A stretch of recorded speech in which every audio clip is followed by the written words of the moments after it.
আসসালামু আলাইকুম ওয়ারাহমাতুল্লাহি ওবারাকাতুহু। প্রিয় বোন আমার, বছরের পর বছর আমরা অপেক্ষা করে থাকি বিশেষ কিছু রজনীর জন্য।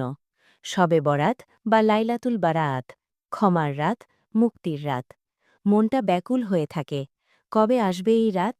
সারা রাত জেগে নামাজ পড়ব, সিজদায় পড়ে আল্লাহকে মনের সব কথা বলবো, চোখের পানিতে জায়নামাজ ভাসাবো। কিন্তু হঠাৎ ঠিক এই সময়েই যদি আপনার পিরিয়ড বা হায়েজ শুরু হয়ে যায়, কেমন লাগে তখন? বুকের ভেতরটা কি দুমড়ে মুচড়ে যায় না? মনে হয় না, হায় আল্লাহ, আমি কি এতটাই দুর্ভাগ্যবতী?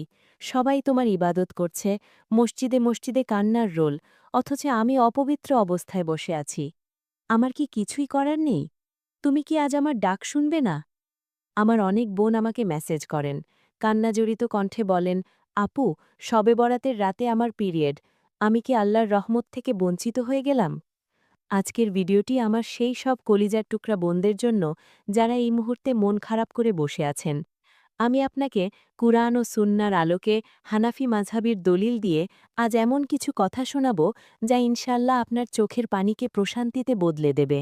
বিশ্বাস করুন বোন, ইসলাম নারীকে কখনোই অবহেলা করেনি, এমনকি তার বিশেষ দিনগুলোতেও না। চলুন আজকের ভিডিওতে আমরা জেনে নিই পিরিয়ড বা হায়েজ অবস্থায় শবে বরাতের রাতে আপনি কিভাবে সর্বোচ্চ সাওয়াব লুফে নেবেন। সবার আগে আমাদের একটি ভুল ধারণা ভাঙতে হবে। আমাদের সমাজের অনেক নারী মনে করেন হায়েজ বা ঋতুস্রাব হওয়া মানে হল আমি নাপাক, আমি এখন আল্লাহ থেকে দূরে। নাউজবিল্লাহ। বোন আমার, মনে রাখবেন, হায়েজ কোনো পাপের শাস্তি নয়, এটি কোনো অভিশাপও নয়। এটি আল্লাহ সুবহানাহু ওয়া তাআলার সৃষ্টিগত একটি প্রক্রিয়া। আম্মাজান আয়েশা সিদ্দিকা রাদিয়াল্লাহু আনহা থেকে বর্ণিত, বিদায় হজের সময় তার হায়েজ শুরু হলে তিনি কান্না করতে লাগলেন। তখন আমাদের প্রিয় নবী করিম সাল্লাল্লাহু আলাইহি ওয়াসাল্লাম তাকে সান্ত্বনা দিয়ে বলেছিলেন, কান্না করো না, এটি এমন একটি বিষয় যা আল্লাহ তাআলা আদম আলাইহিসাল্লামের কন্যাদের জন্য অর্থাৎ নারীদের জন্য নির্ধারণ করে দিয়েছেন। সহিহ বুখারী ও মুসলিম। দেখুন, স্বয়ং নবীজি কতটা মমতা দিয়ে বুঝিয়েছেন। হানাফি ফিকে অনুযায়ী এই সময়ে নামাজ ও রোজা পালন না করাটাই আপনার জন্য ইবাদত, কারণ আল্লাহ নিষেধ করেছেন আর আপনি আল্লাহের নিষেধ মেনে ইবাদত থেকে বিরত থাকছেন। এটাই তো আনুগত্য, এটাই তো ইবাদত। সুতরাং মন ছোট করবেন না। আপনি অপবিত্র নন, আপনার শারীরিক অবস্থাটি সাময়িক একটি বিধান মাত্র। আপনার ঈমান বা রূহ অপবিত্র হয়নি। এখন আসুন মূল আলোচনায়। শবে বরাতের এই বরকতময় রাতে নামাজের সিজদা দিতে না পারলেও হতাশ হবেন না। হানাফি মাযহাবের মতে নামাজ এবং কুরআন তেলাওয়াত বাদে ইবাদতের আরও শত শত দরজা আপনার জন্য খোলা আছে। চলুন একে একে জেনে নিই। ১. বেশি বেশি ইস্তিগফার করা। শবে বরাত হল ক্ষমার রাত, আর ক্ষমার চাবিকাঠি হল ইস্তিগফার। পিরিয়ড অবস্থায় আপনার জিহ্বা তো নাপাক নয়, আপনি অজু করে মুস্তাহাব হিসেবে জায়নামাজে বসে যান। এরপর মন থেকে পড়ুন, আস্তাগফিরুল্লাহ, আস্তাগফিরুল্লাহ আল আজিম ওয়া আতুবু ইলাইহি। সাইয়্যিদুল ইস্তিগফার পাঠ করুন। আল্লাহর কাছে নিজের গুনাহের কথা মনে করে ক্ষমা চান। আল্লাহ তাআলা কি বলেছেন জানেন? তিনি তওবাকারীকে ভালোবাসেন। ২. দুরুদ শরীফের আমল। সবচেয়ে সহজ এবং ভারী আমল হল নবীজি সাল্লাল্লাহু আলাইহি ওয়াসাল্লামের উপর দুরুদ পড়া। আপনি শুয়ে বসে যে কোনো অবস্থায় দুরুদে ইব্রাহিম বা ছোট দুরুদ সাল্লাল্লাহু আলাইহি ওয়াসাল্লাম পড়তে পারেন। হানাফি ফিকেহ বিদগণ বলেন, এই অবস্থায় দুরুদ ও জিকির করতে কোনো বাধা নেই। ৩. তাসবিহ ও তাহলিল। সুবহানাল্লাহ, আলহামদুলিল্লাহ, আল্লাহু আকবার, লা ইলাহা ইল্লাল্লাহ, এই জিকিরগুলো অনবরত করতে থাকুন। হাদিসে এসেছে, দুটি বাক্য এমন যা জিব্বায় হালকা কিন্তু মিজানের পাল্লায় ভারী। সুবহান আল্লাহি ওয়া বিহামদিহি, সুবহান আল্লাহিল আজিম। ৪. দোয়া ও মোনাজাত। বোন, দোয়ার জন্য অজু বা পবিত্রতা শর্ত নয়। আপনি হাত তুলে রবের কাছে যা খুশি চান, নিজের ভাষায়, বাংলা ভাষায় আল্লাহর কাছে মিনতি করুন। শবে বরাতের রাতে আল্লাহ প্রথম আসমানে নেমে এসে বান্দাকে ডাকতে থাকেন, কে আছো ক্ষমা প্রার্থনাকারী, আমি তাকে ক্ষমা করব। কে আছো রিজিক অন্বেষণকারী, আমি তাকে রিজিক দেব। এই ডাকে সাড়া দিতে নামাজ শর্ত নয়, আপনার ভাঙা গলার ডাকই যথেষ্ট। ৫. দ্বীনি বই পড়া ও বয়ান শোনা। আপনি কুরআন স্পর্শ না করে ইসলামিক বই পড়তে পারেন, তাফসির পড়তে পারেন, যেখানে আরবি কম, বাংলা বেশি। ইউটিউবে বা অন্য মাধ্যমে আলেমদের বয়ান শুনতে পারেন। এতে আপনার রাতটি ইবাদতের মধ্যেই কাটবে। প্রিয় বোন, হানাফি মাযহাবের মাসালাগুলো আমাদের খুব ভালোভাবে জানতে হবে, যাতে আমরা আবেগের বশবর্তী হয়ে গুনাহ না করে ফেলি। হায়েজ বা নেফাস অবস্থায় 4টি কাজ করা হারাম বা নিষিদ্ধ। ১. নামাজ পড়া। কোনো ধরনের নফল বা ফরজ নামাজ পড়া যাবে না, এমনকি সিজদায় তিলাওয়াত বা শুকরানা সিজদাও দেওয়া যাবে না। ২. রোজা রাখা। শবে বরাতের পরের দিন 15ই শাবান রোজা রাখা যাবে না, তবে আপনি নিয়ত ঠিক রাখলে আল্লাহ আপনাকে সাওয়াব দিয়ে দেবেন। পবিত্র হওয়ার পর রমজানের কাজা রোজা আদায় করবেন, কিন্তু নফল রোজার কাজা নেই। ৩. কুরআন স্পর্শ করা ও তেলাওয়াত করা। হানাফি মাযহাব অনুযায়ী হায়েজ অবস্থায় কুরআন শরীফ সরাসরি স্পর্শ করা যেমন নিষেধ, তেমনি মুখস্থ তেলাওয়াত করাও নিষেধ।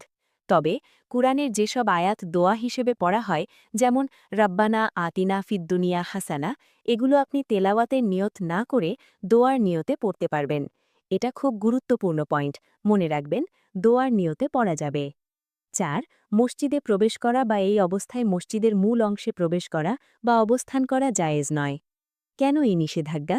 এটাকে বঞ্চনা ভাববেন না। আল্লাহ আপনাকে বিশ্রাম দিয়েছেন। আল্লাহ চান এই সময়ে আপনি শারীরিক কষ্ট নিয়ে যাতে নামাজের মতো ভারী ইবাদত করতে বাধ্য না হন। এটা নারীর প্রতি ইসলামের রহমত, অবহেলা নয়। শয়তান খুব ধূর্ত। সে যখন দেখে একজন নারী নামাজ পড়তে পারছে না, তখন সে তার কানে কানে বলে, ধুর, নামাজই তো নেই, আর জিকির করে কি হবে, তার চেয়ে বরং ঘুমিয়ে পড়ো বা ফোন টিপো। খবরদার বোন, এই ফাঁদে পা দেবেন না। হাদিসে এসেছে, মুমিন বান্দা যখন অসুস্থ হয় বা সফরে থাকে, তখন সে সুস্থ অবস্থায় বা মুকিম অবস্থায় যেসব আমল করত, আল্লাহ তাআলা তার আমলনামায় সেই পরিমাণ সাওয়াব লিখে দেন।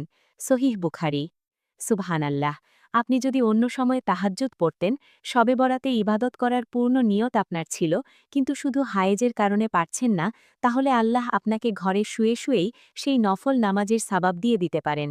দরকার শুধু আপনার সহিহ নিয়ত এবং হাল না ছাড়া। তাই কিছুই করার নেই ভেবে রাতটি ঘুমে বা সোশ্যাল মিডিয়ায় কাটিয়ে দেবেন না। শবে বরাত নিয়ে আমাদের সমাজে আবেগের পাশাপাশি কিছু বিদাত বা ভুল প্রথাও চালু আছে। বিশেষ করে মা বোনদের মধ্যে এগুলো বেশি দেখা যায়।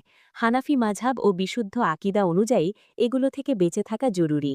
নির্দিষ্ট রাকাত নামাজ, শবে বরাতে 100 রাকাত নামাজ, প্রতি রাকাতে 10 বার সূরা ইখলাস, এমন কোনো নির্দিষ্ট পদ্ধতির নামাজ হাদিসে নেই। এগুলো মানুষের বানানো। হালুয়া রুটি ও আতশবাজি, এগুলো নিশ্চক প্রথা, এর সাথে ইবাদতের কোনো সম্পর্ক নেই, বরং ইবাদতের রাতে রান্নাঘরে সময় নষ্ট করা বোকামি। গোসল করা জরুরি ভাবা। শবে বরাতের জন্য বিশেষ কোনো গোসল ফরজ বা সুন্নত নয়। পরিষ্কার পরিচ্ছন্নতার জন্য গোসল করতেই পারেন, কিন্তু এটাকে ইবাদত মনে করবেন না। আমাদের কাজ হল সুন্নাহ মেনে আমল করা। দলিল ছাড়া কোনো আমলকে নিজের উপর চাপিয়ে দেবেন না। আমার প্রিয় বোন, আল্লাহর ভাণ্ডারে কি রহমতের কমতি আছে? ভাবুন তো, যেই আল্লাহ আপনাকে সৃষ্টি করেছেন, তিনি কি জানেন না আপনার এই অবস্থার কথা? অবশ্যই জানেন। হযরত জুয়াইরিয়ার একটি ঘটনা মনে পড়ে। তিনি সকাল থেকে দুপুর পর্যন্ত তাসবিহ পাঠ করছিলেন। নবীজি এসে তাকে ছোট্ট একটি দোয়া শিখিয়ে দিলেন এবং বললেন, এটি ওজনে তোমার সারাদিনের ইবাদতের চেয়ে ভারী।